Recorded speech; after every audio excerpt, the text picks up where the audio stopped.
Recording in progress.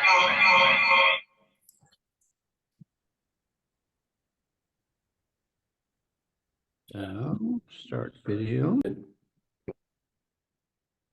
Conquered the tech support demons that seem to inhabit our computers every time we get set up here. So we did better than last time. So, small gains. We're a little bit late, but I think we're ready to begin. This is the Needham Housing Authority Board of Commissioners monthly meeting. This meeting is being held on a hybrid basis, with both people dialing in virtually, and we have 3 commissioners and the executive director here present in person. And we do this pursuant to the Chapter 107 of the Acts of 2022, as extended by Governor Healy to March 31st, 2025. And so I'm going to start by calling the roll. Reg Foster is here. Eleanor Evans is here. Penny Kirk here. And I think Janice Bennett is here somewhere. Are you muted, Janice? And it's there. He's not listed on the list of participants or attendees or panelists. Yeah, you're right. So,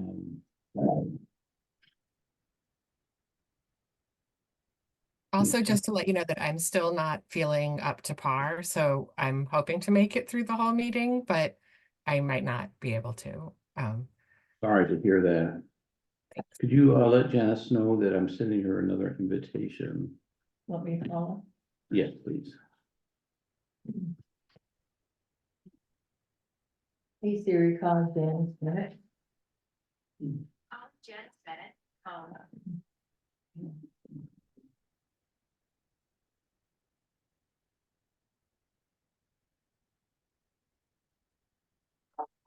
Hi, are you on? Because we don't see you. Well, let me get on, yeah, I'm supposed to be. I see sent, my picture there. you see your, yeah, you were tell her that I sent her an invitation here, so.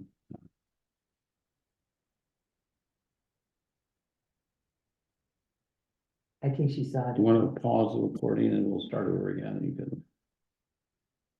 can. Sorry. This is the Needham Housing Authority Board of Commissioners monthly meeting.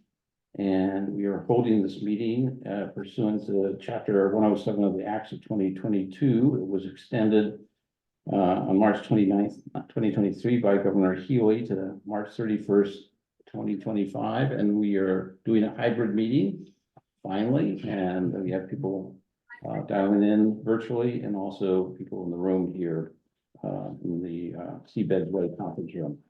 I'm going to start by calling the roll of commissioners. Reg Foster is here. Eleanor Evans is here. Ed Scheidler is here. Penny Kirk here. Janice Bennett too. And so we have all 5 commissioners. We have a quorum, and I just wanted to announce for the record that adequate notice of this meeting was provided by the Secretary of the Needham Housing Authority by preparing a public notice that was posted and dated and delivered to the clerk of the town of Needham. So we're ready to begin with resident input. Sue, you want to start us off here? Oh, sure, if you don't mind, I've got one thing and then one quick question afterwards. A few weeks ago, Cheryl and myself and Jessica Reese for just a minute met with Ben Echevarria from Mass Union, met up here and to talk about how to resuscitate and get people more interested. So he did pass out Jessica couldn't stay, but she got this. A blueprint for change, and Jess and I are gonna get together over school vacation, because she's not working either. And we're gonna discuss this and see what we can do to get more people involved. And I'm hoping, I see that whiteboard over there, if we might be able to use that, you know, as part of it, so. And the other, so we're hopefully, Jess and I are gonna match up our calendars and see when she and I can get together and discuss what's in here, and I think there's some very good points. So keeping fingers crossed. The other thing is, actually, Cheryl, I wanted to ask you, is the RAB, the Resident Advisory Board, still kind of active? I know it was for the 5-year plan initially, but are we still active with, as far as like policies and, you know, changes, things like that? We are actually, we will need to convene soon to Okay. start the next 5-year plan, because the previous plan that we just submitted to Mhm. HUD, that was a 2024 plan. Okay. It was during Angie's tenure. Right, So it was, I've got the years mixed up in my head, so we're caught up now, which starts soon. okay, And in terms of policies, absolutely, I always reach out to everybody about policies. I've met with local, you know, tenant leaders on. because I'm still very interested in being on the RAB board, and I Oh, think, good, very I good. would think that, you know, people that were on it are probably still very interested, Great, so. Perfect. Yeah, I would like to add to that. Go ahead. In years past, Cheryl and Sue, I've been on RAB boards, and there was an appointed amount of time. I believe it was a year, and then it got increased to 2 years, but it doesn't mean that you're active all the time, but we would bring the RAB board in as a committee, to gather information and submit it back in a group and decide what the best outcome would be. But as far as I'm concerned, it's the RAB, there should always be a RAB board in effect, because it affects the residents, and in these times where the TO is lacking support, the RAB boards should be there. It's kind of a check and balance for the residents to have. And it's always a good idea to have a RAB board. I've been on quite a few myself as well, as Janice probably knows, so. Yeah, but there's So I'm- usually a timeline involved, and which we don't have right now. I am a member of that board, so. Thank you so much, Sue. That's good Thank to you. know. Yeah. Mr. Chairman, a point of personal comfort, Yes. can we turn that volume down a little bit? Certainly, absolutely, should do the trick. Thank you. We'll test it out. And, great, anything else, Sue? No, thanks. Okay, great. Is there any other resident input from the virtual attendees? We have Ross Donald. Let me where's my Thank you, little, allowed to talk. there you go, thank you. I'm not sure I'm a co-host yet, so, yeah. All right. Go ahead, Ross, you're up. All right. Thank you very much. Yeah, first I have a question for the crowd here. At Denise Garlick's report to the town, the last speaker to speak was not on the mic and seemed to be about housing authority business. Did anybody remember who that was? I think it was me. Banking Was that Denise. the in-district meeting? of No, you were, yeah, you were very well spoken. It was the last speaker. She was not on the microphone. Okay, Oh, well, one of her staff? No, So, it Ross- sounded like a resident. I guess we don't know, and. Oh, okay. All right, no matter. All right. Well, I did have, I wanted to talk about 164 Linden, but I expected to have a little bit more new information. And I also actually, it's just as well because I wanted to talk with Cheryl about that before coming to the board, just sort of a chain of command efficiency kind of thing.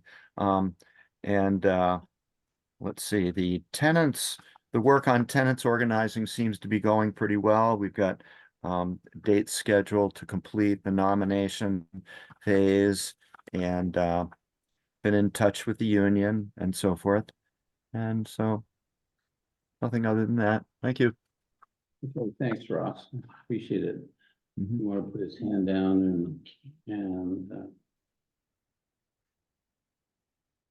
okay, so we're gonna, I want to just consult with the other commissioners, Commissioner Evans is recovering from surgery, and I think we should maybe try to accommodate her by moving some of the agenda items around that we need to, really attend to, and then circling back to the more routine reports.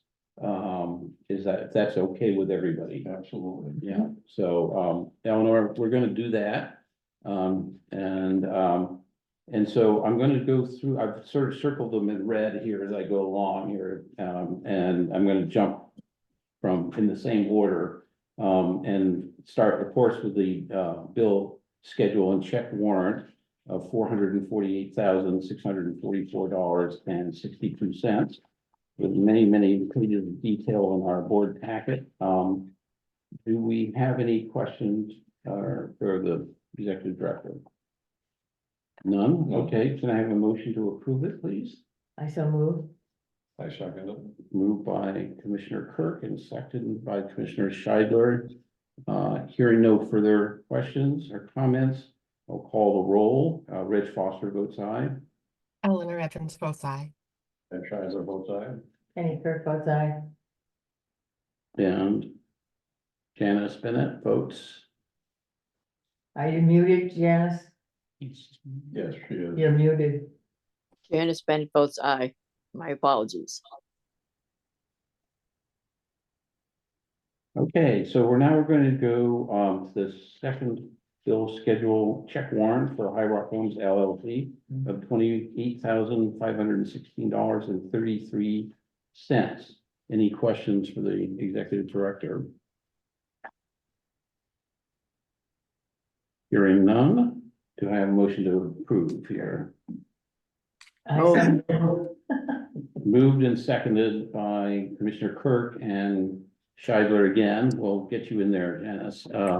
Hearing no further discussion, I will call the roll. Reg Foster votes aye. Eleanor Evans votes aye. And Shizer votes aye. Penny Kirk votes aye. Janice Bennett votes aye. That passes. I'm gonna jump over the minutes for a moment, and go to the certificates of final completion, Cheryl. So what do we have here? So what you have in front of you, one of them has been withdrawn, and that's Lara C Contractors. They are the contractors that completed the income replacement panel project at Linden at Chambers Street. And the reason why that's withdrawn is because they neglected to notarize the documents, so I could not bring it for you without that one piece having been done. The other item is Northeast Construction. That's ready for your vote to approve final payment for that project. That is the project for 689 project at 1415 Great Plain Avenue, Matthews House. We redid the kitchens there. They look beautiful. It was a long project. Once you start working on these projects, you find things happen. There was one change order in that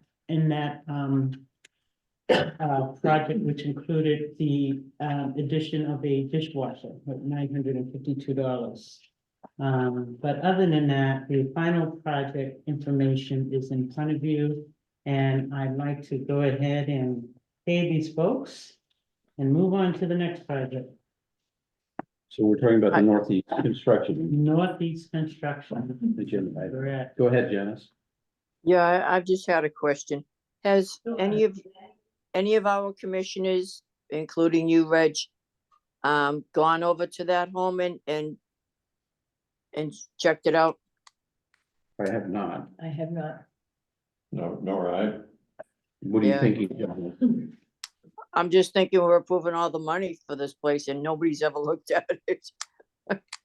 Well, it's actually something that's on my radar screen because as you said, maybe nobody's looked at it. I feel like it's gone a little neglected. So I've been advocating to our RCAT and HLC for capital work to happen at that program. It's just, you know, it's a house that houses 8 developmentally challenged individuals. It's well run. It's just a older home in Needham that needs some TLC. So the kitchen work looks great. The architect designed the kitchen cabinets, etc., and Northeast Construction was the contractors that did the work. They have another kitchen that's scheduled for capital improvement. I can add the schedule of capital improvements to our packet so you'll know what will happen in the next 4 years with this home, how the capital program is scheduled. Yeah, because I was thinking, does it have to be like fitted for like special needs people? And I'd Yeah. like to see what goes on in that respect. I mean, being the resident, commissioner, I just want to see how those residents would be. Yeah, if the kitchen is a handicap compliant kitchen that was redone over, I mean, has it always been retrofitted for handicap, or are we doing that now?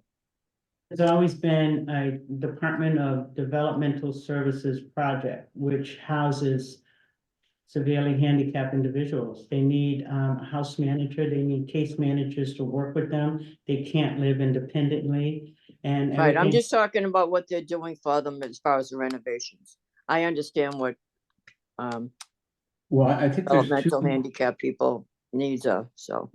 I think there's Okay. two things on the table. Typically, we rely on the executive director and her staff to do this final inspection of the work and make a recommendation to us. So we don't look, when something's done in an apartment, with the exception maybe of 42, which was a Right. huge, but when an apartment has to be turned over, we don't necessarily go and look at it. But I think I heard another thing in your question, Janice, which is that you are curious about the facility itself and, and the program there. And if that's what you're saying too, you can, we can't do it directly because they, in essence, DDS contracts or subcontracts to us That's to operate the facility and update it, and maintain it, and Right. pay us for that. That's correct. And so it might be a possibility for Cheryl to check with the house manager or whoever runs the place and say that one or more commissioners would be curious to visit, just because we've had it, we've been providing this for 15, 20, 30, I think, years or so. And I don't know if that would be an invasion of privacy or something that would be an issue there. Yeah, I know. The folks have their hands full managing that population of people. But we do go out, the next project, I can certainly invite the commissioners out to a site visit when we are speccing the place for the next project, the next kitchen redevelopment. One of the things that needs to happen for this development is they need a new ramp. They have a ramp that runs from the top to the very back. It's a brick ramp, and which is not, Wow. it's not good for Not this ADA. population of people, right? It's retrofitted into a residential house. It's Yes. been converted, yeah. And we get, rent from the Department of Mental Services for that. And it's a very humble environment, but I certainly can, usually when the capital projects rolled out, the RCAT, the Regional Construction Assistant Team comes out and meets with us along with the architects and the contractors. And you can certainly join that meeting and see what goes into implementing, the program at 689 project. Yeah, and I was, a lot more interested in the workmanship that, the bang for the buck, if you will. And We're very generous and, we have a contract for which we are responsible for certain routine maintenance items. Excuse me, and the program also has a maintenance person on staff for other routine, so we share those routine maintenance items with their maintenance person and us. So I'm gonna move through the agenda quickly as we decided here. So do I have a motion to approve this certificate of final completion for Cheryl? Right. Moved by Commissioner Scheidler, seconded by second, Janice. Okay, all right. Hearing no further questions, I will call the vote. Reg Foster votes aye. Eleanor Evans votes aye. Ed Scheidler votes aye. Annie Kirk votes aye. Janice Bennett votes aye. Great. I'm picking the ones that I think are the most important as we go along, but stop me if I skip over something. So Cheryl, I just wanted to mention your initiative, board information number 9 here, D9 on taking back management of High Rock Homes LLC from Newton Community, whatever they are. That's right, Newton Community Development Foundation. And when we initially entered into agreement, it was for, I believe, 5% of the rent total. And that would be the cost of the management agreement. But the cost has absolutely skyrocketed. We are paying, almost, this January bill came in at $8,995. For the month of January for High Rock Homes expenses. And part of that is salaries that we're paying for, maintenance and staff. If we buy all of the appliances and items that are needed for repair. So it just doesn't appear to be a lucrative or a fiscally responsible project to continue. We have staff that can certainly manage the property. And we're buying the stuff, so it's just, I'd like us to consider that. I can pull together a more comprehensive report on why we should do this and present that at another board meeting. Well, and if I could add, Yes. since I joined the board, this was just about, when Cheryl left the board. 2007, right? And since we have Cambridge Housing Authority, Margaret Moran, who was part of the original development team, she's informed us that it was always the intention that this be a temporary contract. At the time, the board was very busy. There was a turnover executive director. And then one thing or another, we always have something going, that isn't, and here we are, having spent a lot of money. We're spending Yeah. a lot of money to And, manage it. Cambridge Housing Authority, as part of the overall development things that we're doing now, and having the benefit of Margaret on board, who knows everything about it, was the one that first brought it to our attention again, not that we didn't already know about this. Really recommending that we do this. One of the things that you might have noticed about the somewhat late board packet and other information this time around is Cheryl and I myself are really maxed out trying to get this town meeting vote to be successful this spring. So one of the things we talked about, and again, this is board information, if anybody thinks this is a bad idea, is we could ask one of the Cambridge Housing Authority consultants to analyze this situation for us. We'd have to pay them a little money for it, but we're paying money to bring it back in, which will make us money. And they can analyze that, not only the financial benefits to us, what we would need to do by way of staff automation. There's also there's a lot of reporting requirements that we don't do normally. And there's a lot of other reporting requirements associated with the Section 8 vouchers that we do. Yes, sir. You know, yeah, but there are other vouchers that are different kind of voucher, there's mass housing reports and so forth that all have to be filed. So they could sort of figure all that out and then also put together a transition plan. And, you know, and document the business case for the economic benefits. Mm. And Cheryl and I kind of looked at each other and said, we should not give ourselves anything more to do for the next few months than we already have. And so I just wanted to take the temperature of the board and how they feel about that. That approach.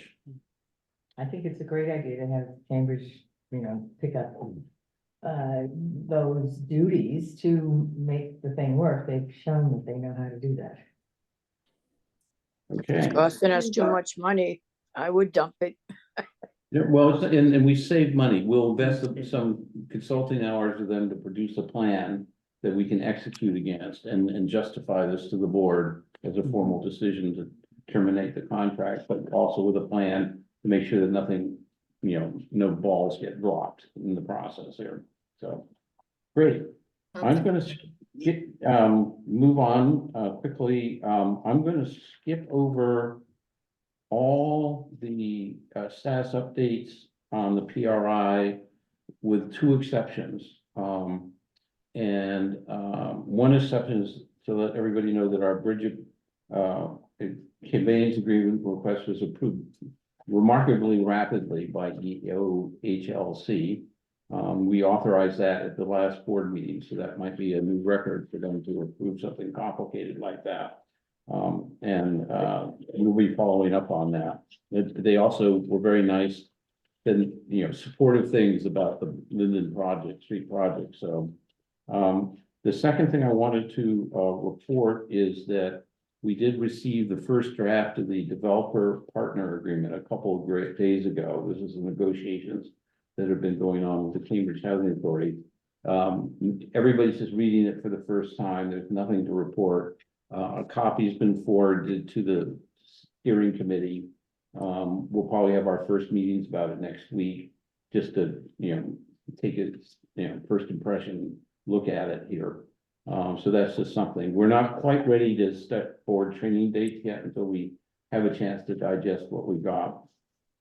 And then the other thing that we have is a PRI budget update that I do want to go over today with the commissioners and I'm going to jump to that if that's all right with you, Cheryl, here. So I'm going to go ahead and share my screen here. See if I can do this. Oh, you have to enable screen sharing for me to do that. Okay. So we go down right here. Nope. It's the little carrot where you were looking there.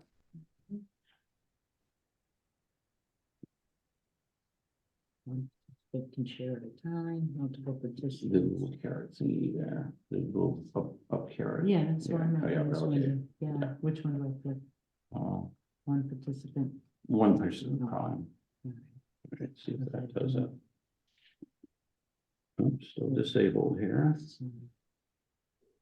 right. So I'm going to pass out the handout while we're here.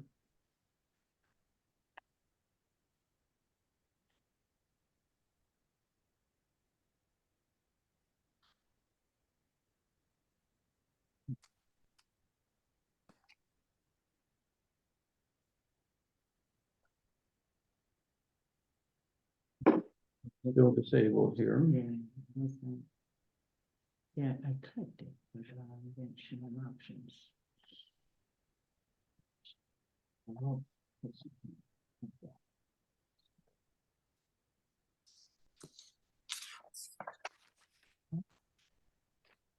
Oh,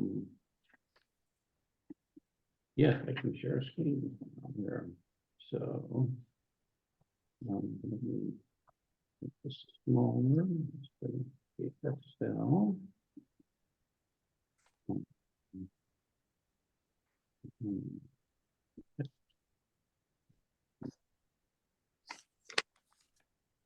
Screen share. Here. Can everybody see that? Is it large enough for you to see, Janice, or does it need to be a little bit bigger? I'm good. Thank you. Okay, so what we're looking at is a proposed, we're coming to the finish line and funding the PRI. And we need to do a capital funding plan amendment update to provide the money necessary to finish the seabed and Cook pre-development. And so Cheryl and I analyzed our current capital funding plan. This is a summary of that I'm going to come back to here. But basically, in a summary fashion, there are sort of four critical things that are going on. One is the repaving of seabeds in Cook.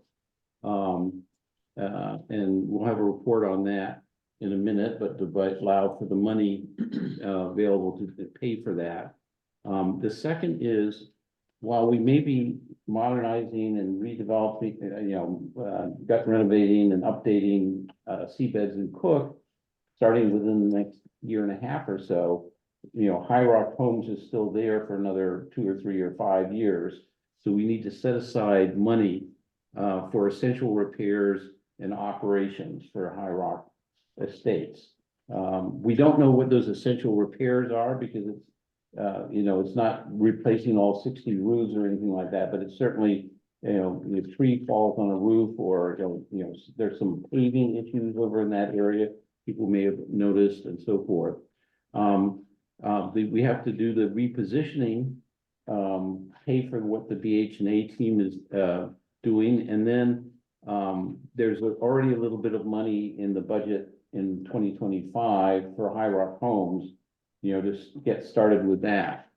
So what Cheryl and I did is to look at the second page of detail here. Let me make this a little bigger for the folks in the audience here. There. So we'll just start up here. Is that big enough for everybody to see? Yep. So we're going to go year by year, and we're reporting what we voted on last March. I think it was March 16th, 2023 meeting. This is the current budget for the 5-year plan here. So and this is broken out by year. So we get a chunk of money every year. In this case, we got $328,727, and we allocated it that year to all these things. Now, one of the things you'll notice in the top of each budget is the year you can start obligating these funds, meaning reserving them for repairs, and the last date that you can no longer obligate any leftover money, which in the case of 2020 is about a month and a half from now. So it's important that we've only spent $10,000 of this money. The important thing is for us to use it up on a worthy cause. And the most worthy cause that's recommended by our executive director is to do the repaving at the seabeds and Cook area. So, and I'll let everybody comment on this when they have a chance to take it in here. But what makes sense is to reallocate. Let me just bigger here. Reduce, put in an amendment that basically reduces these amounts that are in red and parentheses and add it all to this repave the roads and sidewalks at Seabeds Way and Captain Robert Cook. And I'm going to, if the commissioners are okay with this, and this is last minute information, and if we're not, we'll have another special meeting on this. No. Wait, I thought we had $500,000 to do. I'm getting there. Captain Robert Cook. I'm getting there. But not from this year. We're gonna have to use some from 2022 to get there, okay? Now, since we were going to not do it in this order, let me turn the floor over to Cheryl to report on the bid opening that took place with Seabeds what happened. Right, and so as you know, as I've mentioned at several meetings, that it's important for us to move forward, particularly with Seabed's Way and mitigating the very dangerous walking areas and roadways that's happening here. And last spring, I actually put out 3 proposals. I've met with 3 different firms to do an estimate on the job, and Allen and Major was one of them. And they contracted with them to do the work, to design the work for Seabed's Way and Captain Robert Cook Drive. So as I said, Seabed's Way is gonna get the most work. Captain Robert Cook Drive, we're going to repave the roadway coming in from Evergreen Street and around the circle. We don't have enough money to do the driveways. But that's gonna make a significant difference and significant improvement in that area. So the bid opening was today for that project, and we had several people express interest. There was a low bidder that has been identified by Allen and Major.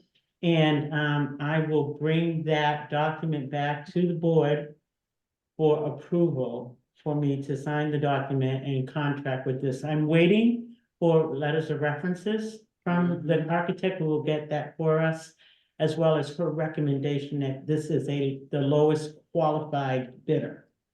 But we have money for the project and we're gonna move forward, and this money will be obligated, as Reg said, by March 25th, 2024. And so it looks like this project will probably start in the spring, April of this year. Can I just ask one quick Sure. question? Because Janice may ask this, but. Okay. Yes, The parking lots is in bad a shape as the main road. Yeah. I mean, what is gonna be done about those parking lots? Well, that will be part of the BH+A schematic design and mitigating those projects. And that will probably get disturbed as we, redevelop or modernize those units. But the thing that I learned about all of this was something called alligator lines. And that tells you all of the contractors referred to major, and I could be saying it wrong, alligator lines in the roadway, which means that the paving is so bad, so far down. So they actually have to pull things up and excavate and redo. So, and it's very costly to do. The bulk of the work, as I said, is gonna take place up here, so that ate up a lot of the money as well.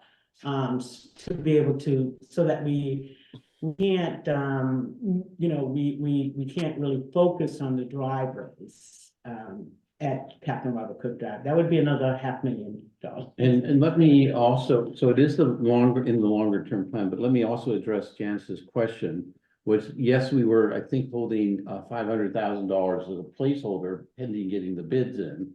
As it turns out, the recommended bid is going to be $380,000. So we actually got a lot of competition. What, 6 bids in? We got 6 bids. The highest was 752, lowest 352 or 320. I'm sorry. The lowest bid was 320. But the recommended qualified That's the lowest bid. Katie made, Allen and Major highly recommends the lowest bid. She's done business with them, the lowest bidder, and she's done business with them before. And we have money in the budget for contingency, should something come So, up. and you see that right here, which is just a little side calculation here. Right, Cheryl's recommending that we have a 15% contingency here. So that, if there's a change order that comes up, we've got the money set aside. Do it. well, let's get back to the alligators. And I know exactly what you're talking about, Cheryl, because they're like all bumps in the road that are just ready to explode, which they've done in many cases. And you know what the parking lot looks like where I live. At least when they do the repaving, could you clean up some of that debris? It's ridiculous. I know, you mentioned that, So- and we need to address that. When we bring them in Yeah, and. Especially with the plows and all the new maintenance guys that don't know how to plow. Well, and, Plowing you know, nothing but the road.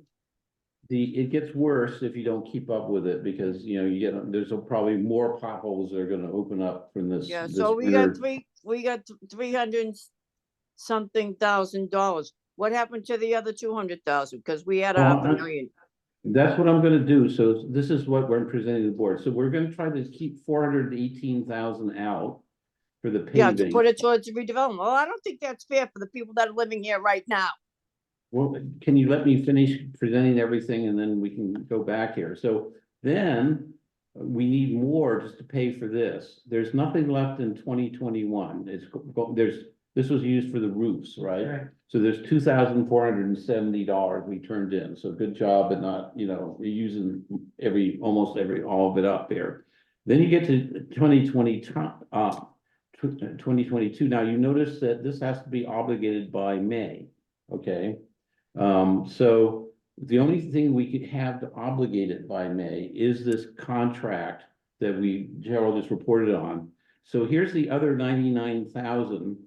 If you add it, that makes up the 419 here.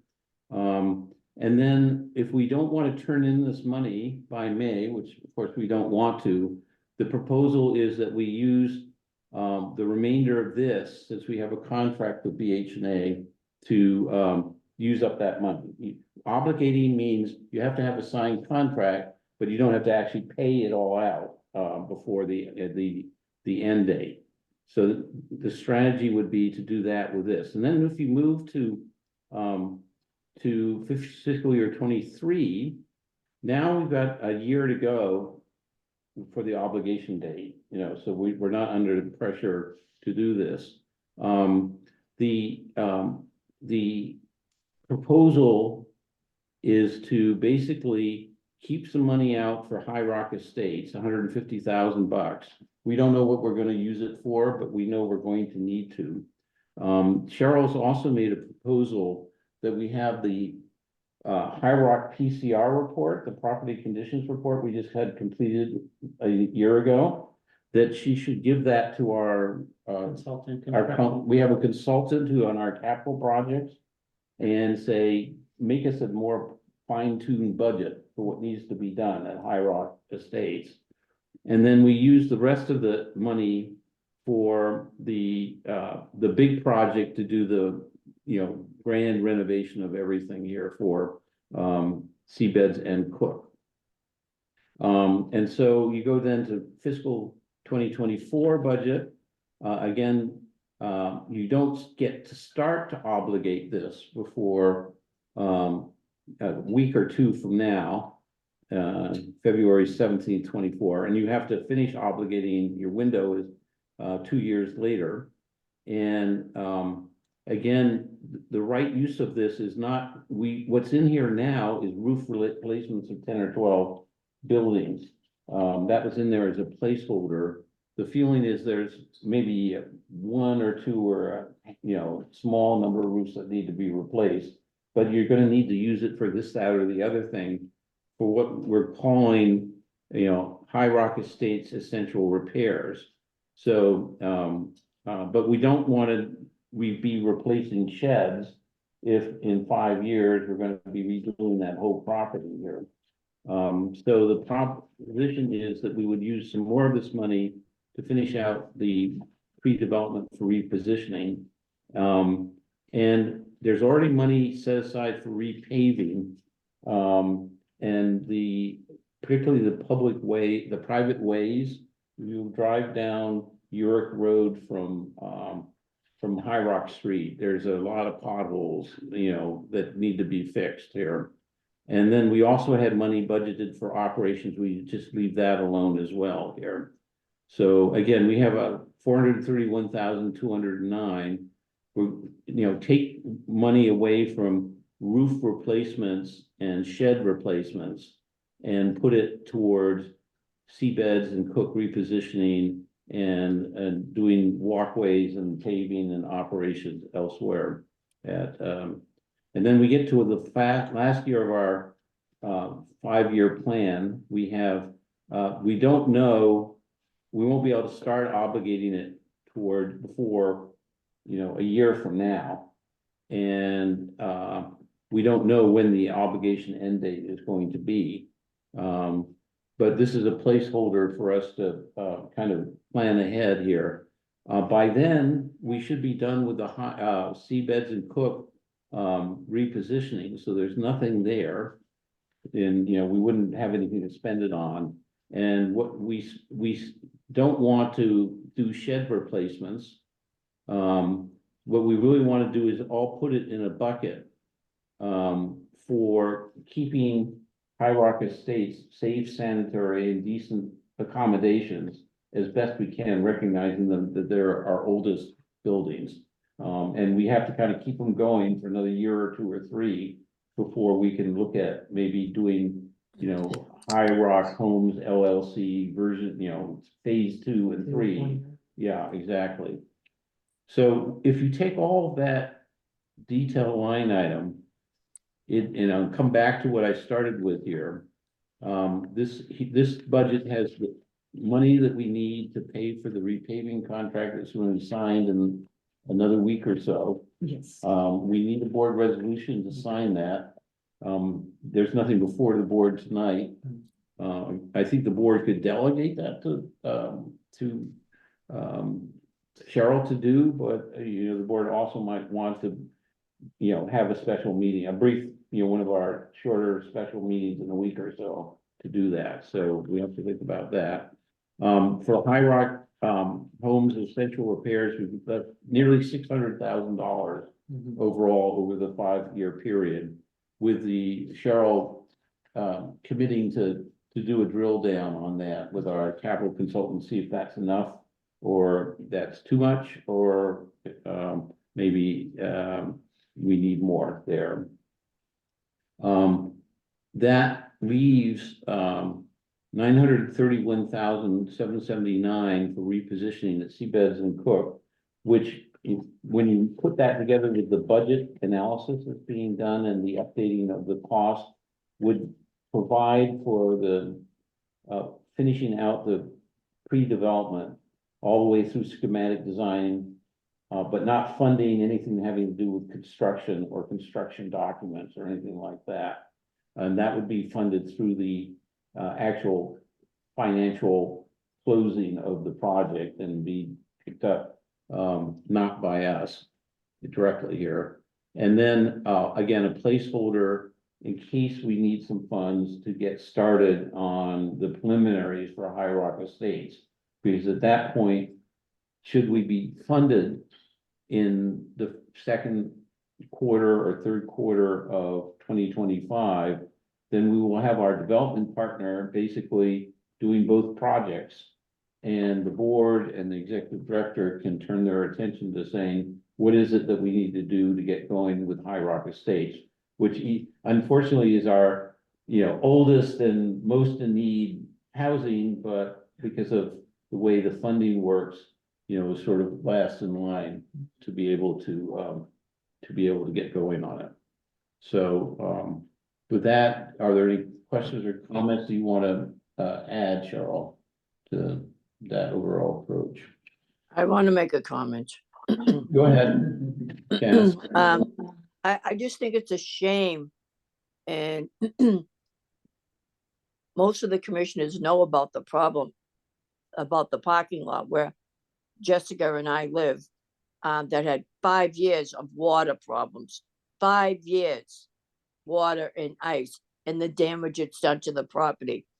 And I know you got to borrow from Peter or steal from Peter to pay Paul with this, the pry, but I just want the debris cleaned up. Yeah. And that's all I have to say about that, because I'm sick of the sidewalk itself. When I step down, is 5-6 inches tall, and then when you got to step down onto all sorts of debris, it's a risk of falling. And I know that there's going to be a hold on all units going forward. And I'm probably not going to be able to leave here, and I don't want to be, I just want to be safe going in my car. Well, listening to this and I've gotten quite involved, I usually don't get involved with the capital plan budget, but I got involved because I've been working on the PRI budget. And we need an assumption for the PRI budget, but I think what I hear you saying, Janice, your recommendation is not just to clean up, but can you squeeze out some money to repair, at least on a patch basis, the worst parts of the potholes in the parking lot, something like, and I see we have input from our resident board here. Sue is nodding her head vigorously. So why don't we I see mean, if we. if you could, I mean, Reg, you live in the area, just take a ride by Well, and take a look. I do not disagree. I've been all over the I mean, place. there was like inches of debris of just crap and it's ridiculous. So let's, no, but work order, but you may need to get a patching company, one of No, like. he's talking about cleaning. No, we're assuming that. Okay. Yeah, I'm just saying, I'm trying to listen hard to what I think I'm hearing, and I've been there, I've seen that, we've all been there. If we maybe have some money so we can bring in a third-party contractor to, with all the kind of heating and asphalt repair equipment to at least, temporarily patch that better than it is now. Is that what you're saying, Janice? No, I'm not asking for, Okay, but it's gonna take something to alleviate the amount of debris that is forming. I mean, they haven't cleaned it up thus far at all. And, like I said, with the new plow people that they are making it so much worse. They're just, it's just all coming up. I mean, it's a disgrace down here, especially where I live, because I am at the end of the incline all the way down. I am at the end. I actually had to point out the catch basin to one of the newbies. And, there's such a thing as called on-the-job training. And then he wasn't even that nice to me when, when I pointed it out. oh, you have a comment about Yes. this? Go ahead. So, we also, we have an extraordinary maintenance budget. And we didn't use it all last year. And there may be, I can talk with Greg. I know, Janice, that you have been, you've brought this up at a couple of meetings and you've talked with me about it. And you've seen it. And I've seen it. And so, I will consult with Greg on the best way to mitigate that problem. Those holes in the ground are pretty deep. So maybe I can. Pretty big too. They're pretty big. So, There's a 12-foot diameter circle in the middle of the parking lot. It's terrible. But okay. But that's, I've got my to-do underline. And, that's my first thing when I meet with Greg again, figure out what we can do about that. Yes. But more to the point, Cheryl, it's just not the parking lot. It's the debris from the whole development on all those torrential downpours that we had rushing down into the parking lot and along the curbs, trying to get to that catch basin. It's just a tremendous amount of debris that is compiled down here. It's an accumulation of years. I think Sue had a question. Sue, go ahead. Just please. one quick, I would imagine that you would be looking at all the parking lots down there. Yeah. We've looked Okay, at all the yeah. parking lots, yeah. And again, it's on a priority on the grand plan, but we want to make sure it's safe in the, next year and a half that we have to live with this. So. Right. Are there any other questions or comments on the budget you have, Cheryl? The proposed amendment here. Yeah, it's a work in action. Mhm. And this is a good plan, to start with. It may change. We're gonna Greg and I will evaluate, the paving issue at High Rock. So we want to make sure that, High Rock, area, that of need is addressed as well. And I think you told me also, that you really need it to put in the fiscal year 2023 into the system, like yesterday. Yeah, it's not loaded in the system yet, but that's the money that's earmarked for 2020. So you want to basically get an approval of this so you can put that in and get it locked down here. Exactly. So Penny and Ed, do you have any questions or comments? So I think it's well thought out. Yeah. And Eleanor, do you have any comments or questions? So the process for this, do we have to get approval from HUD to do this amendment and then obligate before whatever that date is? It that's is, coming up? it's the other way around. The board has to approve the budget. Then it goes to HUD and then they approve what the board approves. And then we get to obligate. And how fast does HUD usually take to approve that? Well, the other issue is, Eleanor, is that this work activity is part of an improved 5-year plan. Yeah, I was wondering how that works. Right, and so the change to the plan will involve, I'm not sure because the plan has been approved, if we can change it, or do we bring that before our residents and the board to approve the changes to the plan? And my consultant and I are gonna meet on that, so that I know that I'm moving in the right direction in terms of what HUD is expecting of us. And is So there time to get that all done before we have to enter into a contract for the paving? No, the paving, that was already in a part of the approved plan. So what we're doing is what's called fungibility. I love that word. So you can move money from one approved plan year to another approved plan year. If you're changing the entire activity, which is, I think, what we're doing here, then you should consult with HUD about those changes. So the board approval or the board vote tonight will go to HUD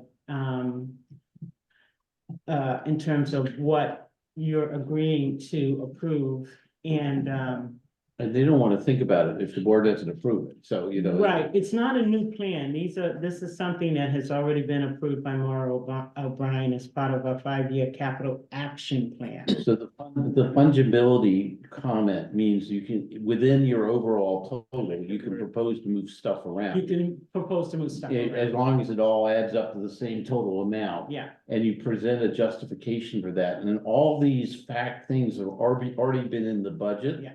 That went in, but what happens is you put the 5-year plan in 2019, and then events and circumstances and timing change. So we're moving stuff around to different buckets, the same buckets, but in different years. Exactly, and a lot of this planning predates me.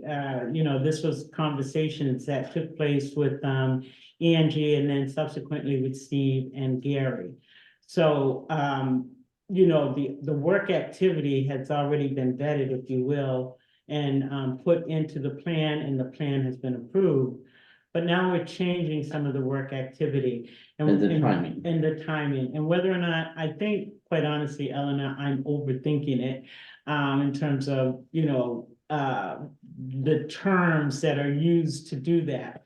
One thing, the plan is an approved plan, and how we communicate that to HUD is something that I am in communication with my construction consultant. Okay, But but we if we can go do ahead need- and, like, with that bid that we got, assuming the references come back, okay, then we can go ahead and enter into that contract without having to get some sort of approval from HUD or something, right? That's correct, because that was an approved activity within the 5-year capital action plan.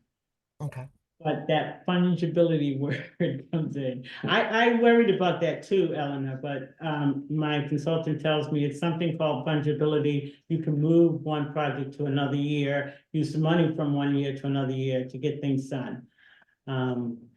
So, I just want to make sure my i's are dotted and t's are crossed. What is also important is, our BH&A consultants, and our CH&A consultants, our BH&A architects who are doing this, schematic design, want to make sure that the money is there for, if they start schematic design, they can finish it all out according to the budget. So that budget's all been updated, and that's going to be brought to the board at our next board meeting. But a critical input to that budget is this decision that says that we have the money available to, fund out, fund out the rest of the pre-development work for for Seabeds and Cook. So there's a chicken and an egg dimension to this. I don't know which one comes first. We can argue it, I guess, that it really is the board say this plan is on track. We approve it tonight, and then we can, do the impact on everything else. And I agree with it completely, because it will mean that, we're gonna get much needed work done down here that needs to be done. And the money that we're spending here, I can put it back up, but the 931,779. Mhm. If we are confident, and I think we are at this point, with the plan we have, will be part of what makes possible a $20 to $30 million investment in updating everything in all these buildings. So nothing needs to be done for the next 20 years. That's the minimum criteria, if you remember from the training sessions that we had. So, we have to put up front, the hardest money to come up with is the money that we put up front. The 931,000 that we're approving here tonight. And we got some money from the town, from CPA as well, that added in there. And we're doing that because we expect that it will bring in $20 to $30 million of tax credit money and other funding sources that will enable us to really bring all these apartments, all 76 units, into the 21st century. Any other comments or questions? That being done, I wonder if I could have a motion to approve this capital plan, funding plan amendment to the 20 to 2025 capital plan. I so moved. Mr. I Sharp. second. Now, Dennis seconds there, I said. And hearing no further discussion, I'm gonna call the roll for a vote. Reg Foster votes aye. Eleanor Evans votes aye. And Shagler votes aye. Penny Bird votes aye. Janice Bennett votes aye. Thank you. And thank you for all your work on this, Cheryl. That's great. And hopefully you get through this year, and next year, everything is gonna be just so much easier to do here. So I think you don't believe it, yeah. All right, I'm gonna jump from this one. We've done the paving project update, F1. And that's just tremendous, Cheryl, that you've got those bids in. I just want Thank to you. congratulate you. Talk about something that's been long overdue, and so, all right, I think I'm gonna jump to the collective bargaining agreement. It's the most important thing. Okay, it's like that was in. Well, so let's see if we need to go into executive session or not. Okay. So, Cheryl, can you just give us an update on what I'm the actually going negotiations to, and what's in the board package tonight? just really should, let Jim know. I'm not sure if he's an attendee. It doesn't. No, I didn't see him there, so. I'm sorry about that, everyone. Jim Pender is our employment attorney, and he's worked with us on this agreement. Along with union representative Joe McArdle and our foreman, Eric Junkin. While you're letting Jim know, let me just give a background here on both of the items. They reached conclusion of the executive on the collective bargaining agreement. And you have, it's not a whole document like we did last time around. It's just an amendment to the one that we have now.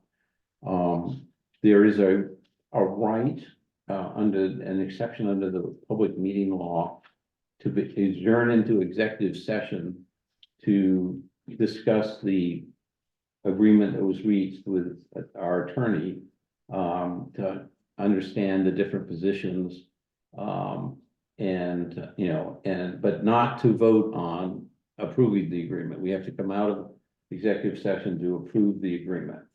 And likewise, as I reported last month, we've also been receipt of a Massachusetts Commission Against Discrimination complaint from an employee. And again, for that reason, again, exception number 3, to discuss strategy with respect to collective bargaining or litigation. We actually have 2 matters before us tonight. If an open meeting may have a detrimental effect on the bargaining or litigating position of the public body, and the chair so declares. So I'm we, leaving. yeah, we are going to invite our attorney here. We can choose to just take a report that doesn't require executive session and continue an open session and then vote on the agreement, or we can ask people to leave. We'd have to ask the online people to leave. He's gonna join right now. Yeah. Okay. And Hi, Susan. quite frankly, I just put this as a placeholder for the executive session. I myself don't feel like we need one, but the other commissioners may be interested in having an executive session, so I wanted to have that as an option here. So I'm confused. Is Jim Pender going to be talking to us or? no? Yeah, he's coming, and normally Cheryl was gonna signal 10 minutes before we got there, but we rushed through the agenda, you know, in order to sort of get the critical things. We have Jim there, so I'll just promote him to, I know you have to promote him to being a, Yeah, I think I got. yeah. And we'll make a judgment based on, you know, non-confidential, non-compromising report from him, as to whether we feel like we need to go into executive session or not. Okay, that's good.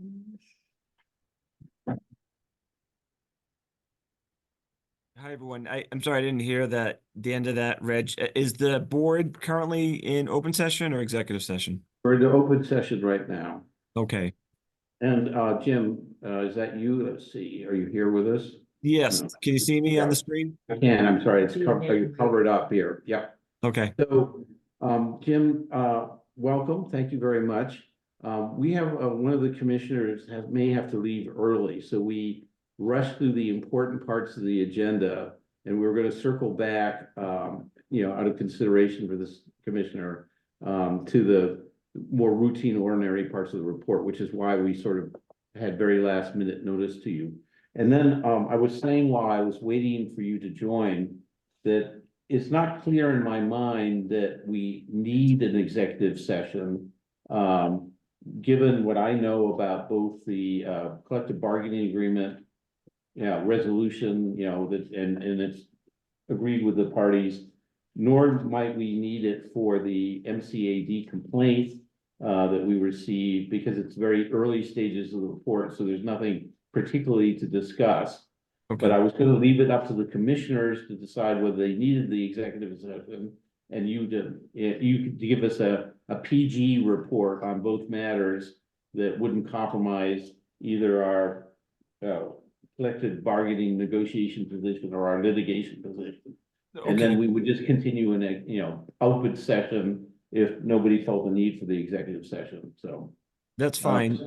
I will say this, I think, with regard to at least the union contract, I didn't see the agenda, so, but I told Cheryl that the board will have to approve the memorandum of agreement, and you can do that in open session. There's nothing wrong with that. But if you wanted to have a thorough discussion about any aspects of it, then, that might be appropriate for executive session. But, I think like Reg says, if he knows the the details of the settlement, and there weren't that many substantial changes, so it's not that involved. You Board can- did have the memorandum in their packet, and so it's a 2 or 3 degree, page agreement here. Yeah, right. And so, I would just ask if any of the commissioners have any questions about the negotiation, or the agreement we've reached. I don't think there was anything I could see myself as controversial, so I don't have any, I have not been part of this negotiation with Jim and Cheryl, but I don't see anything, controversial whatsoever here. Penny, do you have anything? I agree. And Ed, Yeah, have you ever? right, right. And Eleanor, do you have any comments or questions? No. None? Cheryl? Okay, No, thank you. and Janice? None, Reg. Okay, well then I think, while we're on the topic, I will entertain a motion to approve the collective bargaining agreement as negotiated by our executive director and our attorney. I so move. Oh, yeah, do we, and, we have Penny, and I think Janice was, the second on that one, so. Any further comment? I'll do a roll call vote. Reg Foster votes aye. Eleanor Evans votes aye. And Shadler votes aye. Penny Kirk, aye. Janice Bennett votes aye. Okay, congratulations. This can be a lot of work to get to this point here, so thank you, Cheryl. Thank you, And Jen. thank you, Jim, yeah. Okay, Jim, is there sort of a general, I think what would be useful, knowing that not much has taken place of substance, is for you to give us a 5-minute sort of refresher course on what it means to receive a complaint like this from an employee, recognizing that all these commissioners were with us every step of the way. The last time this happened, 2 or 3 or 4 years ago, went to arbitration and MCAD and everything else. So, but what does it mean for us, and what should we be doing about it? Sure. So given that we're in open session and it sounds like this is recorded and potentially could be Yes. viewed by anyone, down the line, I'll be limited in how much detail, but I can tell you some general things. I think, that might be helpful for the board. So the obviously a former employee, and who was terminated. I'm sure you've read the complaint, but he's claiming that his termination was on the basis of his race, which is Black, on his sex or gender, which is male, and on his sexual orientation, which is he's gay. And this is, the complaint's a public record, so I'm not telling you anything that's controversial in terms of the what's in it. In terms of the process, so basically the ball is in the Needham Housing Authority's court, in the sense that we have to file a position statement in response to these allegations. And as Reg and Cheryl know, I'm having Aaron Spicone from my firm, who worked on the prior case for the Needham Housing Authority, is an excellent attorney, and has done a lot of MCAD and other, administrative agency work. He's already been working with Cheryl to prepare a position statement, which is due, I believe, in I think it's a week from Tuesday, in about 10 days. So he's already started the position statement, and we will certainly have that ready and to be filed within that time frame. And as you may know, just from the prior case, or just generally, the MCD does not fast track things. Things tend to go pretty slowly there. So after we file the position statement, it could be that we don't hear anything from the MCAD, from the commission, for weeks or months. The only thing after we file the position statement is that, which you probably saw from the complaint, is that there's a investigatory conference which is scheduled for July 11th, this upcoming July, at the MCAD at 10:30 a.m. That investigative conference sounds like it's more than it is. It's not any sort of real conference to determine the merits of the allegation. The investigator from the MCAD wants to talk to the parties, representatives of the parties, about the case generally, Following that, the investigator will generally send what's called RFIs, or request for informations, upon the employer, upon the Needham Housing Authority, asking for documents, records, data that, the MCAD routinely asks employers to provide. And sometimes they'll do a follow-up RFI, a month or two later. So that process itself takes time. And at some point, the MCAD will make a determination whether or not there's probable cause that these allegations have merit, such that it would merit going to a full evidentiary hearing, or on the basis of the housing authority's position statement, as well as their responses to the RFI, whether the investigator would determine that there was a lack of probable cause. It's called LOPC, meaning that this case does not have merit to go beyond that stage, and therefore the commission would dismiss the complaint at that time. That determination, whether there's going to be a dismissal of the case or whether the commission is going to let it go forward, may not happen until late 2024 or even early 2025. So that gives you an indication of just how slow the MCD can be. And I'm not faulting them. I'm just given the nature of it with regard to the amount of complaints that they have to deal with, and given the amount of personnel they have working on things, that it does, we can reasonably expect that it's going to take that kind of time. So there's going to be no immediate determination in this matter, but we have our initial obligations to file that position statement. And I think this is a public, this is an open, meeting here. So I'll just simply say, as attorney for the housing authority, that I think that there's strong defenses to these allegations. And that there was no discrimination in connection with this former employee's termination from employment. Great, thank you so much. Any questions, Ed? No, at this point, it's just procedural, so I. Yep. And Penny, same thing. And Janice, how about you? Any questions? I no, but I have a comment, and the comment is the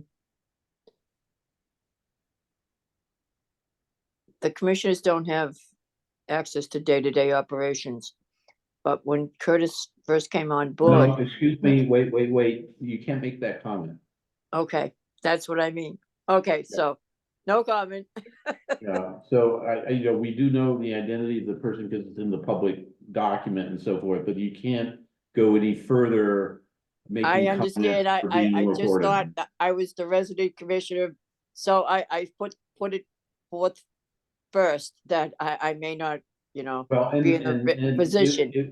If there's reason to, if Jim or Aaron, who's going to be handling it, determines after talking to Cheryl that there are other people that need to be interviewed, then you can count on them interviewing you, but in private. Or anybody else for that matter. So, Eleanor, do you have any comments or questions? No. Okay, great. I don't, chair rules that we do not need an executive session, and we can let Jim get back to his evening and his dinner or whatever we interrupted him from here. Looks like you're in your office, so I guess I don't feel as guilty. I'm in my office, although I will say that there's I have some folks waiting for me to join them for dinner, so I'm happy to go join. Great. Thank you so much. Thank you. Thank you. All right, good to see you. Bye-bye. Take care. Have a good night. Good night. All right, from my point of view, we've done all, Cheryl, did I miss anything that you think is important? Otherwise, we can circle right to the beginning and. So what about Cheryl's evaluation? Well, so that, I was gonna go back to that, we don't have all the evaluations. What I was gonna suggest is Cheryl has some goals to propose verbally to us for 2024. And that because we don't have all the commissioner evaluations, I think it makes sense to postpone that until we do have them all. So that's what I'm gonna suggest to the board and to Cheryl here. Weren't they due like a month ago? That's true. Who's missing? unfortunately- So I sent you mine today, Reg, right at the last Oh, minute. all right, so I've got them now. Unfortunately, Eleanor has been having some challenges with surgery and everything, so. Okay, we'll do that with everything that we need together. I've not opened anybody else's evaluation or looked at them yet. Cause the open meeting law says that it's, it really should be presented to everybody at the same time without the opportunity for any evaluation or comment ahead of time here, so. But we can talk about goals, and I thought that might be worth doing here. Right. Go ahead, Cheryl. So, I just wanna preface this by saying, wow. The year it's been a year, it's been a great year, very busy year, and I absolutely love what I'm doing. And I'm pretty, sort of clear about, Oh, you got it. Yeah. I will write this up more formally. We've just been so swamped with, so many things. But one of the things, as you know, in terms of a goal is to, improve and to improve affordable housing development. That's very important to me, for a lot of reasons. And I enjoy working with, BH+A teams, both Captain Robert Cook Drive, Seabeds Way, and Linden Chambers, and the work that's being done now to increase the, our affordable housing, stock, and to improve our affordable housing stock is so important for me that, people can afford a town like Needham. I'm renting a studio unit. Needham is just a great town, and, this is a #1 goal is to, has always been, even as a resident, a #1 goal to increase affordable options for people in Needham. So when I say wow in regards to reports from DHCD and HUD, they really manage public housing agencies. And they require a great deal of information in terms of oversight and reporting. Which is great. It's a wonderful thing. And I need to, my goal for the coming year is understanding how much reporting that is required to do a better job at achieving that. It'd be more timely, I think. And more timely, definitely more timely. It just when you think you're good, a lot of, something else comes along in terms of reporting requirements, which is great because it says a lot about the agencies that oversee us. And it's a wonderful thing. They do a great job making sure that residents are taken care of and that public housing agencies are well managed. Another thing that I'd like to do is become more up to date on our policies. I really, the board just approved the smoke-free building policy and the rent collection policy. But we still have a great deal of policies to go.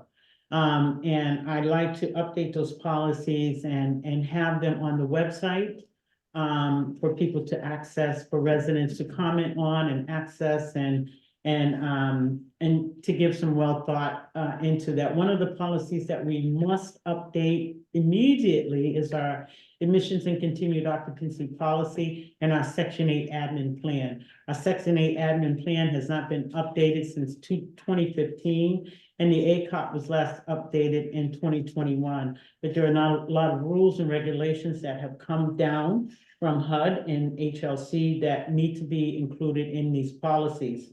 The policies give our staff direction on how to administer the program. It's not that we say, pay your rent by the 7th of the month. There's a policy about it. There's a policy on standard of occupancy.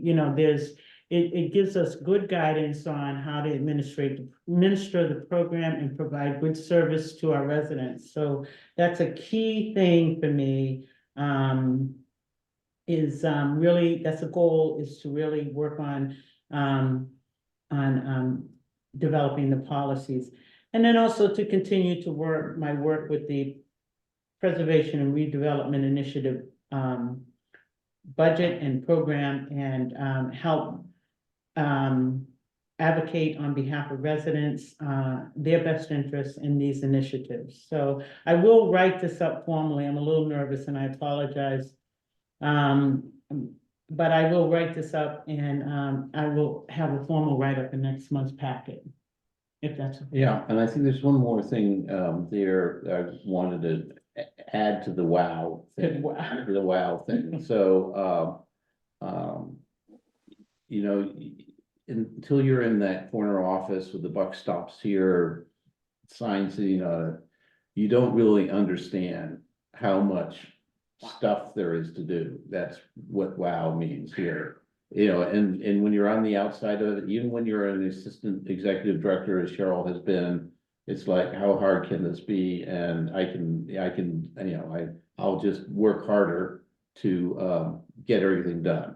And so there's a wow factor that says, oh, there is a place out there in the universe where no matter how hard you work, how good you are 7 days a week, there's still way too much to do. And so one of the wow things that you talked about is, in number one goal is to work on delegating more, you know, and maybe even take some management classes. You took all the basic classes, you know, for procurement that you have to do and all that. But this is like, how do you get other people to do all this stuff? And I'm not killing myself all weekend. I'm trying to catch up. Yeah. That's true. I'm sorry, Rich. Yeah. I do, that's a Freudian slip, I guess. I do struggle in the area of delegation, and I need to get better at that. And as you said, you know, there are courses and programs out there to help you lead and help to be a better leader and help to delegate. And, you know, I take a lot of Jeff Driscoll's workshops. I love him. He's an extremely excellent teacher. And that's the first thing he uses 3 words: delegate, delegate, delegate. So I do struggle in that area, and I need to do better. And that's a goal for 2024. And an example we already mentioned today was when we said, you know, you said, actually, we really got to take that NCDF stuff in the house.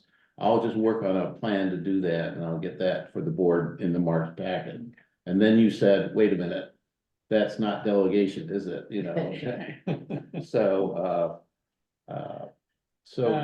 it's hard. I just want to comment. I just want to remind everybody, it was about exactly 1 year ago today that we interviewed Cheryl for this job, this wow job here, and selected her unanimously to be our fearless leader. And I've worked pretty closely with Cheryl on a lot of stuff, and it's been first of all, been a true pleasure to get to know her at a whole different level than I did before, even though we knew each other as commissioners together. You know, she's an amazing person. But secondly, I've seen a lot of new CEOs come on board, or a few of them anyway, and I have been really impressed on how much she's been able to rise to the occasion, even though she now understands what wow means, you know, in retrospect here. I just, you know, I've been pretty impressed, and Thank you. I think we made the right decision, and we're on the right track here. Thank you. So we just want to make sure that your head doesn't explode, or you don't jump out the window from the second floor without opening it here or something like that in the process of getting on top of everything here. You know, I'm truly grateful to the board and the support that you have allowed me to, you know, manage the job. I'm extremely grateful. Well, and there's the School of Book Learning, and then there's the School of Hard Knocks, and we know what's been going on for a year now. You know, you've had just about everything happen, even an MCAD complaint, just to, you know, to cap off your first year. Here. So, anyway, any comments from any of the commissioners about the goals? Go ahead. There are several commissioners who worked very hard to get Cheryl into this position. And we certainly support her and want her to be successful. So I do have a question though. How frequent are the Jack Driscoll workshops? Jeff Driscoll workshops, they're part of the MPHA, the Massachusetts Public Housing Administrator certification, of which I've completed. Jeff has taken, he's given a procurement management, he's given legal elements, he's given relationships. The last one I attended with him was, but he's just an excellent teacher, and he teaches at Narrow when there are conferences. He'll host a workshop. He teaches a lot. He also teaches in colleges and community colleges. Okay, that's not my question. I'm interested in getting you help as fast as possible. And these are, what you just described to me are not frequent workshops. They're spaced Yeah. apart. Mhm. So my question then is there a consultant that we could have come in and spend time with you Yeah, that would really speed up your understanding and ability to get more on top of delegation? well, one of the things was in my staffing report, it's not so much being able to get help, is being able to afford that help. I have a great consultant that works with me now, and I adore her. Her guidance is valuable, extremely valuable to me. Being able to hire a qualified staff to get the work done is the tricky part. Yes. And our budget doesn't allow for us to hire that qualified person. I've had the 3 positions and posted for almost 4 months now. And I've interviewed 3 people for the positions, but I think it's the salary is just not sustainable. It's just not a sustainable salary. And 2 of the people are coming from great distances, so they have to spend a good time of their day traveling to get to the agency. You know, it's just there, it's a very competitive field, very, very competitive. And I'm learning the hard way that I'm not offering enough money. Okay. So that's really the problem. I need someone that can jump in, hit the ground running, and with their knowledge and experience, but that's a competitive person. And so you know, at some point, I would like to talk more about that, because I do need that person. I absolutely need that person. Okay. Yeah. But one thing that you can do is look for some specific courses. There's lots of different ones that are available there, and propose those, because we don't want you to take too many courses either, because there's only so many hours in a day. So I've taken my public housing administrative No, I understand you. and I'm currently taking an HC, a housing choice voucher rent calculation course. Okay. And I'm taking the public housing management it's more HUD related course as well. But there are other courses that could teach me more about leadership style, and I'm a little bit of a control. I think I can do it all. And it's really tough for me to delegate. I'm aware of the hours that you work, Yeah. and I agree with everything you just said. Yeah. If there's a way for us to help you to speed it up, Yeah. I'd like to do that. To not work so much. And right now, what's happening, this again is part of the staffing report, because we don't have that Section 8 person or that least public housing manager, I'm sort of triaging that work in addition to my other full-time work. And it's very complex. I'm learning a lot. It's just very complex. but I'm close to hiring somebody Good. that could, you know, put us back on track, and then I can do the other work that I love to do that work. But I also want to make sure that the residents, the Section 8 residents are getting what they need, landlords are getting what they need, and our public housing tenants are getting what they need. And I don't wanna, I don't wanna do anything wrong in that regard, so. I have a good team that comes in, I work 6 days a week. A good team comes in on Saturdays helping us with the Section 8 program. But it's tough, Okay, it's tough.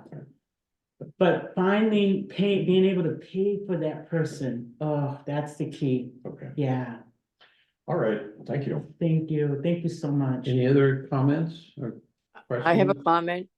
Go ahead. Yes. Okay.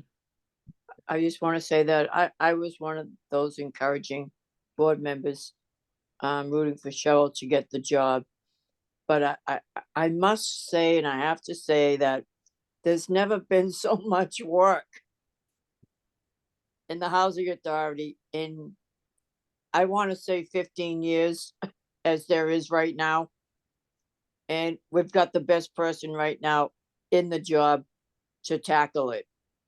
I believe she's up to the job. I like organizing, I like to organize things and make sure everything runs smoothly, but there's a lot going on. So, Eleanor, anything, comments? No, I agree. I guess one comment I have is wondering if like NARO or some other organization has like any kind of networking group of executive directors where you could like bounce ideas off of and get support from other EDs. Yes, there is a group that I do belong to. It's called SMETA, Southeast something, but it's a great group of, it's a great group of directors, and we meet once a month in Bridgewater.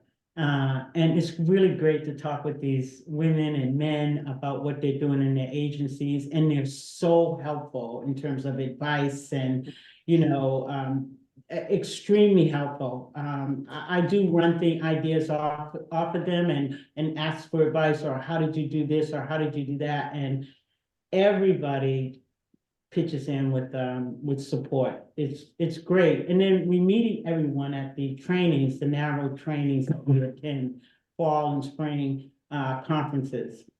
And everyone is so supportive, very supportive.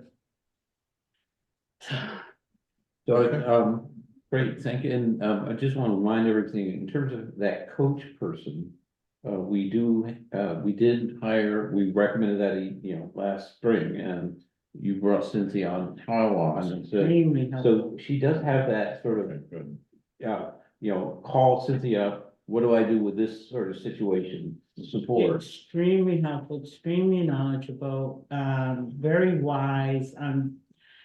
I wish other people in my position had someone like her. Okay. Yeah. Are you talking about Cynthia Howe? Yes, yeah, Oh, yes, she's the best. And, couldn't do better. and I think the delegation thing is more, how do I reprogram my brain to give it to somebody else I know that they're only gonna do it 75% as well as I just did it myself. I do it in a quarter of the time, and I do it 100% right the first time. And it's when you multiply that by 50 things like that all of a sudden there's not enough hours in the day. And so how do you work through other people and accept that they only 75%, and then you iterate them and they get to 90%, but it'll never be 100% the way I did it myself if I did it, Totally understand that. that's the trick. And That's a reality that you have to. learn it's to accept. almost everybody has to go through that. It's very rare that anybody already knows how to do that. So anyway, shall we move on and to the more ordinary agenda items here? Any other very important agenda items for tonight? All right, so I'm just gonna go through, see if we can do this fairly quickly. I'm circling back to the minutes of the special meeting 10/30/23. This is where we're approving the grant agreement, that we got submitted and then got turned down. Any comments on those minutes? Do I have a motion to approve the I minutes? move to approve the minutes. Moved by Penny, I'll second it. second by Ed. Any further comments? Hearing This none. is just the 10:30 minutes, right? Yeah, 10:30. Yeah. Reg Foster votes aye. Eleanor Evans votes aye. Stidler votes aye. Penny Kirk, aye. Janice Bennett votes aye. Okay, that's unanimous. And now I'm going to bring. We have the 1/18/24 minutes. Are there any comments or corrections to those minutes from anybody? So that one, it just needs to note that I was not present for that meeting. Okay, good point. And any other comments or questions? Hearing none, I'll call the roll. Reg Foster votes aye. Eleanor Evans votes No aye. one moved. Oh, I didn't move. Well, who wants to move? Second, sorry. Moved by Penny, second by Janice. Reg Foster votes aye. Eleanor Evans votes aye. Ed Stidler votes aye. Penny Kirk votes aye. Janice Bennett votes aye. Okay, we are now at the executive director's report, and we have our standard reports, items D1 to D4. Is there any questions or comments from Cheryl or? So you don't have your January financial reports because we're still completing year end. And that will come, you may have 2 reports next month, but the accountant is still putting together the year end for December. I should comment for the board that the year end for 2023 is just like you said about Cheryl, or what Janet just said about Cheryl. It's 10 times more complicated than it was the year before, where we have all these moving parts. We have all these different funding sources. We have to make sure that everything is properly charged to the right funding source, and that's turning out to be a major challenge for everybody. So I didn't include it in the packet, but I will, once it's completed, forward it to you ahead of our meeting. Okay, so if there are no comments or questions there, staffing update D5. We just did that. Okay, great. Yeah, okay, I'm sorry. Okay, D7, proposed grant application management policy. I think this is the information item for the board. Yeah, Penny and I are meeting, we're talking about, all the grants that Penny applies to, which is, brings in, great program for our residents. The last, event happened in January 18th. There was a steel drum, program there, and I wasn't able to attend them. Usually I attend them all, but I wasn't able to attend that one. I came at the very end.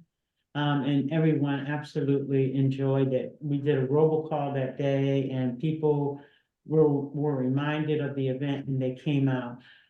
So what I'd like to do is just to have a more formalized process of implementing the grants.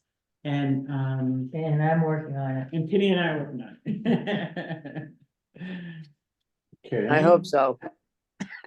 And We can't let moving that on to stop. speed of light, community room and shared spaces policy placeholder. Placeholder, just a bit, we're still working on that. I want something a little more comprehensive than what was in the packet the last time, so.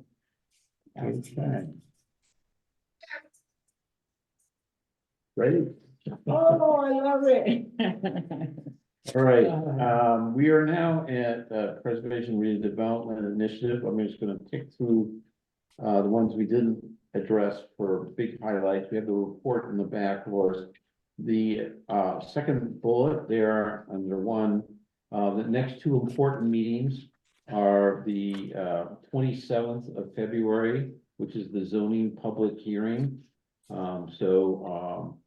That's where the required part of the process, to take comments in from the general public and voters and anybody who wants to show up for this gigantic advertisement in the Needham local shopper paper there. And full page notices, but they have all of our zoning language, warrant article language in it, and, that is a precursor step to the, Is this something new? Because it's not in here. no, it's nothing from we're doing, it's what the planning board is doing. And if you look at the, today's newspaper, or no, it would be last week's newspaper, I think, or maybe it's today's too. There's a full page notice for the planning board hearing. And then after they do that hearing, they take the final vote to recommend our zoning articles to the select board for inclusion on the warrant. Meanwhile, the select board has approved our zoning articles on the preliminary version of the warrant. Yeah, I read all that. Yeah. And then the other important meeting is the CPA meeting on March 30th.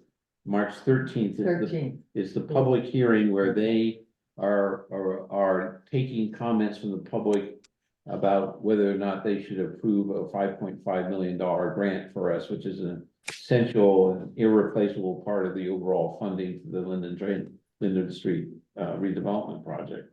An important thing happened on Wednesday, yesterday, like 24 hours ago, literally 20, yeah, just about.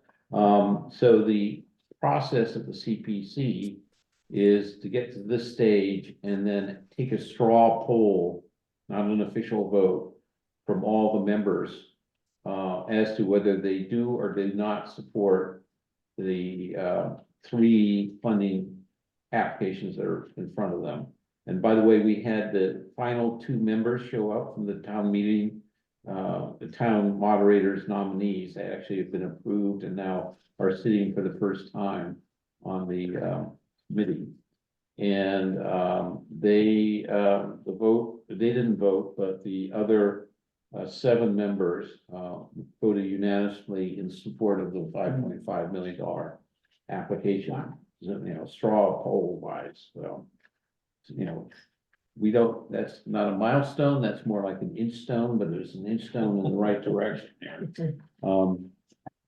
Seabed Cook, I think, based on our vote tonight, it's gonna be full speed ahead with the schematic design. That's where we take our 4-page list of things that need to be done and turn that into a full set of specifications.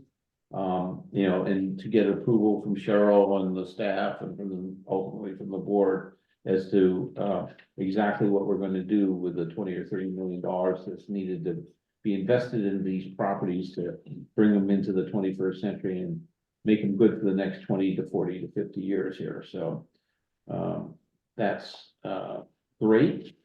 I mentioned the developer partner agreement already, negotiations. Any questions? I mentioned the PRI budget update, and that next month we'll be able to present a fairly complicated budget with a dozen funding sources that pays for all of this. And we'll be asking the board to approve the PRI budget, which would be an update to the budget that we approved last August, 2023. Question? Yes. Could we get that information a little bit earlier than like this month? Absolutely. I'm Sorry, Cheryl. apologize. Yeah. This is sort of like the last big decision that, the assumption that we needed to put in the PRI budget is how much of the capital funds can we use? And then we will get that out well in advance. At least we'll go back to our week in advance, which Yes, we I really promise. are trying to do. I promise. Really, Well, good, because we've been in a little bit of a rush when we had that 2-week policy and now maybe we can get back a little bit the 3rd Absolutely. week and having all the information needed Yep. to make an informed decision, Amen, sister. Yes, absolutely. Definitely we want to do that. Yeah. So, yeah. Okay, so we talked about F1 paving project, unit 42 of F. It's just about ready. We're waiting for electrical to sign off and plumbing to sign off, but Now we're looking at moving in a family that is on our administrative transfer list into that unit. We'll offer that unit to that person first before going to our wait list, our outside wait list. So we have a family already in line at Captain Robert Cook Drive to move to 42 Captain Robert Cook Drive. Great. All right. Any questions on that? Yeah, I'm just wondering why it's taken longer to get that unit in shape than it did for the community room at 28. I mean, wow. Yeah, we had to jack the floor, go in with there was some significant piping work, as you remember, that cement was poured into the pipe and that had to be taken out. The floor had to be investigated. We had to put back ADA appliances and kitchen cabinets. It was a great deal of work, a lot of painting. We did not replace the floors, but it does have a new kitchen, Wasn't there handicap. some major plumbing issues in the main bath as well? No, not major plumbing issues in the main back. It really was in the front area where the washer dryer, which that also had to be constructed, a wall where the washer and dryer hookup will be. We had to pull a permit to be able to do that, and which was a little complicated. That took a It little was time. just a minor retaining wall in between the living and kitchen area. It was just like a, So much to construct it, it was a process to get the permit, to approve the permit to do that. what, from the town? Yes, from the town, yeah. Wow, that seems, I don't know, Mhm. 2 years is a long time. I don't know that it's been 2 years, Yeah, it's I been 2 started- years. I've been with Housing Authority for 2 years and, It's been anyway. 2 years. Okay. Okay, All right. Moving right So along. moving right along, Cook School Bridge After School Program update. So I have let the Cooks Bridge After School Program Manager, I relieved her of her duties. And I have, a person in there temporarily until we, are able to hire a program manager. I've had a nice conversation today with the superintendent's office, who is also going to connect with Alice Montez McNeil, who is the Assistant Superintendent of Human Resources, and help to get someone in there for us to continue the program. We continue to meet with the tutors at Babson and the tutors at Nobles. I think is going to start in the spring, in March rather. And we're hoping that enrollment will improve. Currently, enrollment is down, where we have either 2 to 3 students attending on a daily basis.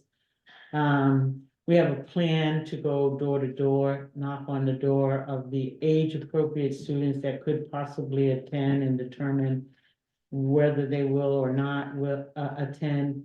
We have plans in place with Babson's for additional programming for middle school and high school students.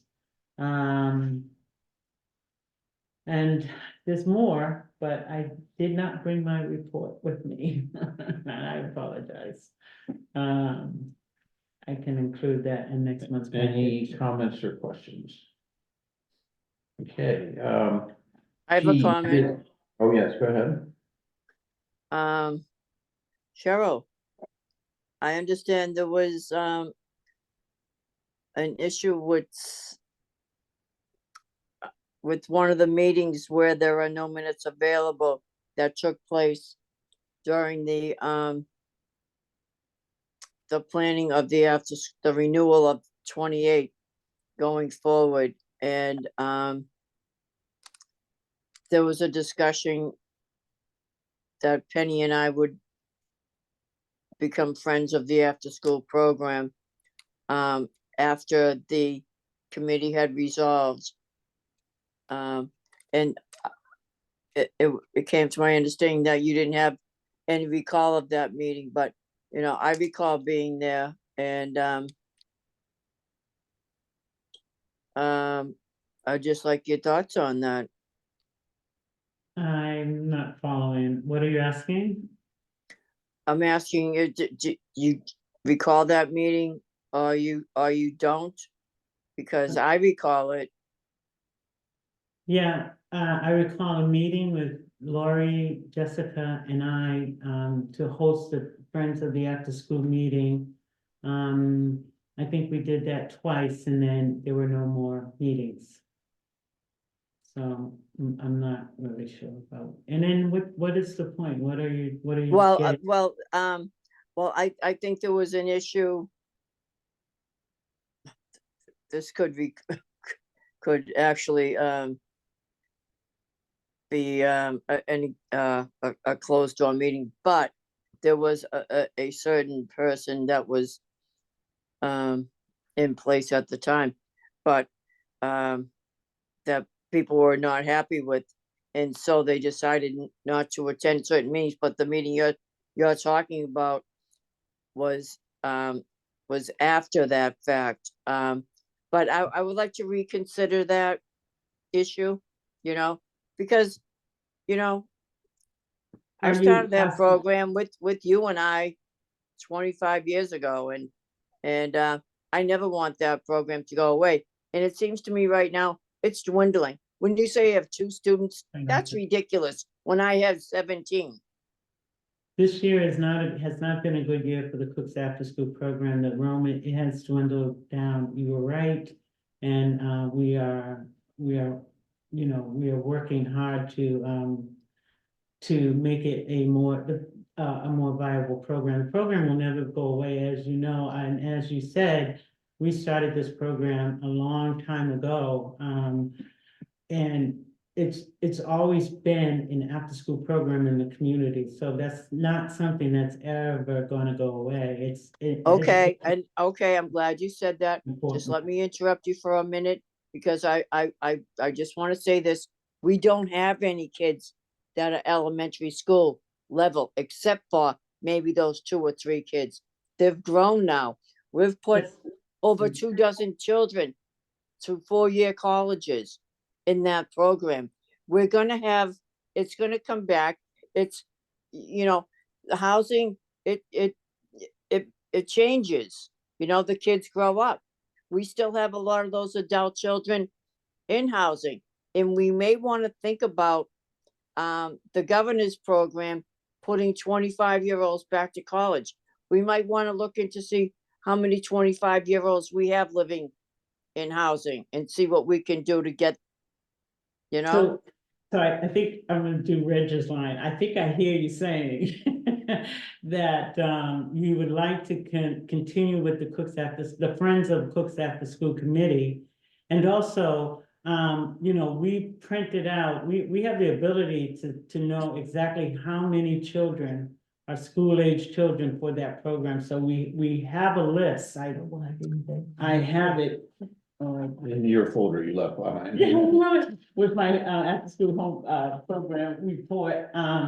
So we do have a number of students that could potentially. I know, I used to have the list when we used to do So the we tours have for it, tots. we have access to resident information, and we can print out a report by age of every student or every child that lives in the neighborhood. And as I said, one of the things that we want to do is programming, like you mentioned, for the middle school and the high school students. Not just the elementary school students. There's more than three elementary school age children that live at Captain Robert Cook Drive. And we want to reach out to them and encourage them to come to the program. We want to bring up programming. Commissioner Kirk just received a grant from the NEF Foundation for $4,320. Yep. So we want to make sure that kids are getting a well-rounded educational program that will never, ever stop, ever. Can I make a comment? Sure. If that list is available, I really think it could have been put in operation about 6 months ago. Oh, I There's been know. no approach to the parents door to door, and, I just think And- that's an element that just never got off Yeah. the ground. I know the program manager never reached out. We had a coat drive in which we invited parents from both High Rock Homes and Captain Robert Cook Drive to come in and meet the program manager. So we do have a plan to engage in more door knocking and outreach, based on that list. I I'm think so that it sorry. I really needs haven't a done that. reset at this point, and an emphasis on what the mission and goals are for the program. So would that be the Friends of Books After School Committee?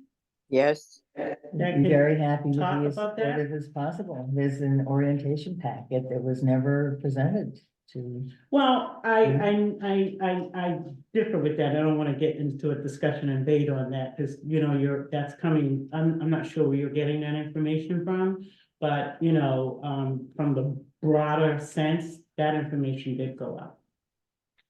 Well, may I suggest in the lateness of the hour that Right, I think everybody agrees that we weren't as successful this year as we wish we were. exactly. Historically, we took a huge hit with the pandemic and we've been trying to come back from it ever since. We had a lot of momentum before the pandemic and we just need to, kind of look forward. We stopped last year, we did have a bump in the road, and we did have someone fill in for the rest of the school year. And on a regular basis, there were about 10 to 11 kids that attended. This year, the kids came, but didn't continue to come, so only 3 people actually came on a regular basis. But I think we have a basis for going forward that we just talked about here. We got a good plan ahead of us, and the good thing is that, we have the superintendent of schools. I mean, and I was so impressed at how quickly he responded to our request for support. So we'll get there. This program is never going away. We're gonna make sure that, it's useful, and beneficial to the community. Because for me, having lived there, here's my spiel, my resident spiel, when we started the program way back in the day, a lot of those students that took part of the homework program are successful adults today. yes, So it's our baby. we know what can happen. We know when you challenge the We've seen complacency it. of failure. I mean, And that's what we I do. just want That's to what say I this. always say. My 2 children, one of them got a BA in neuroscience, the other one a BA in forensic science. I mean, hallelujah. It's great. It's so important. Education is a key in my mind to. Oh, yeah. Break the cycle of poverty. We can do it for every kid that lives here. I'm telling you, it can And be done. On that high note, Yes. I'm gonna ask for a motion to adjourn. We're at the end of our agenda. So before I make a we, motion to adjourn. sorry, before we adjourn, I just Yes. want to say, so the, as I mentioned before, so I'm gonna be, I'm hoping to be back at work by the time of the next board meeting, which is March 21st. And which that time on the 3rd Thursday at 5 p.m. directly conflicts with a standing command performance meeting that I have at work.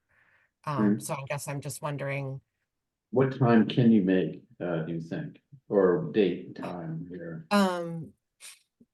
let's see. Well, it's also tough to to even make 7:30 on that night, because I never know what time that other meeting's gonna end and when I'll be able to catch the train to get home. And so anyway, I mean, pretty much any other night should work. I don't have my calendar like Yeah. readily available. Well, I'm Well, pulling it up. let's take that for advisement, because there's all these other town meetings that are going on with the select board and the finance committee and everybody else. And so, I think we should be able to, meet Eleanor's I mean, goals. that'll be my last meeting on the board, so I you know. don't have to worry about that anymore. So, Anyway. all I'm saying is I think there's a lot of, public, other meetings that are going on that month and that so forth. So we just have to figure out a date and time to Yeah. accommodate what Eleanor is requesting as well. But will we be, I think we, well, I'm insisting that we accommodate Eleanor's last meeting. Oh, thank you, Okay. James. Thank you. I mean, and on other days I could come home from work early to do it at 5 o'clock, Yeah, probably. what you should probably do is initiate to Cheryl and myself the timeframes that work in that week. I think what we discovered is moving things up a week ahead doesn't work with all the other cycles here. We'll accommodate you, Alan. But we'll find something on the week of the, that would be the week of the 18th. So 18th, 19th, 20th, or 21st, that doesn't conflict with another meeting here, that's already there, so. Okay, Great, thank sounds you. good. And we had a motion to adjourn. Do we have a second from anybody? Second, Second from Janice. Okay, roll call vote, last of the evening. Rich Foster votes aye. Eleanor Evans votes aye. And Shagler votes aye. Penny Kirk votes aye. Janice Bennett votes aye. And we are adjourned. I think we can close the meeting here. So what do we do about You the wanna flyers? log off here? Log off here. Leave them at the front desk for you to come Here- in, here. and that's where they're gonna Here. stay, yeah. I don't know why, Blair didn't. And I bring them kept with